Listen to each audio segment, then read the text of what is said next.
hard to wake up when the shades have been pulled shut. This house is haunted, it's so pathetic, it makes no sense at all.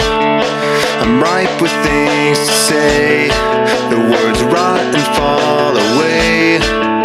What stupid poem could fix this home? I'd read it every day.